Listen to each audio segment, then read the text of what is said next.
TP വധക്കേസിൽ ശിക്ഷിക്കപ്പെട്ട കൊടിസുനി കോടതി പരിസരത്ത് മദ്യപിച്ചതിൽ കേസെടുക്കാൻ പോലീസ് നിയമോപദേശം തേടി. കേസിലെ മറ്റൊരു പ്രതി TK രജീഷിന് പരോൾ അനുവദിച്ചു. ജയിൽ ചട്ടങ്ങൾ ലംഘിച്ചാൽ കൊടിയായാലും വടിയായാലും കർശന നടപടിയെടുക്കുമെന്ന് ജയിൽ ഉപദേശക സമിതി അംഗം കൂടിയായ P ജയരാജൻ അറിയിച്ചു.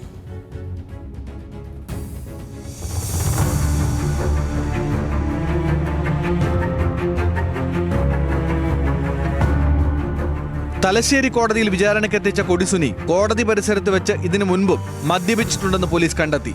TP വധക്കേസിലെ മറ്റു പ്രതികളും കോടതി പരിസരത്തെത്തി കൂട്ടമായി മദ്യപിക്കാറുണ്ടെന്ന് അന്വേഷണത്തിൽ വിവരം ലഭിച്ചു. ഇതിന്റെ അടിസ്ഥാനത്തിൽ TP കേസ് പ്രതികൾക്ക് എസ്കോർട്ടിന് സീനിയർ ഉദ്യോഗസ്ഥരെ നിയോഗിക്കാനാണ് ഉന്നതതല ധാരണ.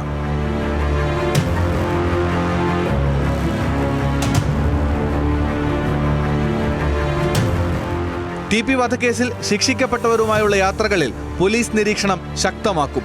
കോടതിയിലേക്ക് കൊണ്ടുപോകുമ്പോഴും തിരികെ ജയിലിനുള്ളിൽ എത്തിക്കും വരെയും കൈവിലങ്ങ് നിർബന്ധമാക്കാനും ഉദ്യോഗസ്ഥർക്ക് നിർദ്ദേശം നൽകാനാണ് ഉന്നതാധികാരികളുടെ തീരുമാനം. ജയിൽ ചട്ടങ്ങൾ ജയിലിനകത്തും പുറത്തും പാലിക്കേണ്ടതാണെന്നും ഇത് ലംഘിച്ചാൽ മുഖം നോക്കാതെ നടപടി ഉണ്ടാകുമെന്നും ജയിൽ ഉപദേശക സമിതി അംഗം കൂടിയായ P ജയരാജൻ അറിയിച്ചു. സർക്കാരിന്റെ ഇന്റലിജൻസ് റിപ്പോർട്ടിനെ അടിസ്ഥാനപ്പെടുത്തി കൃത്യമായ തെളിവുകൾ വന്നപ്പോൾ കൊടിയായാലും വടിയായാലും നടപടിയെടുക്കും എന്നതിൻ്റെ തെളിവാണ് ഈ പരോൾ റദ്ദാക്കലും പോലീസുകാർക്കെതിരായിട്ടുള്ള സസ്പെൻഷൻ. തടവുപുള്ളികൾ ഉൾപ്പെട്ട കുറ്റകൃത്യങ്ങളിൽ ജയിൽ വകുപ്പ് നിയമപ്രകാരം അല്ലാതെ കേസെടുക്കാൻ നിയമവഴികളുണ്ടോ എന്ന വിദഗ്ധ അഭിപ്രായവും പോലീസ് തേടുന്നുണ്ട്.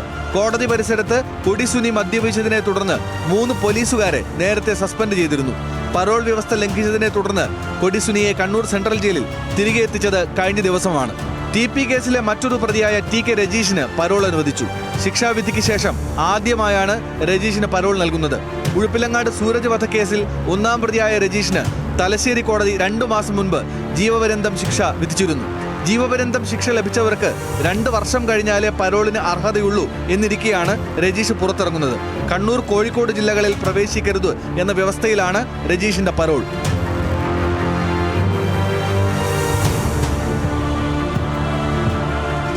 ന്യൂസ് മലയാളം, കണ്ണൂർ.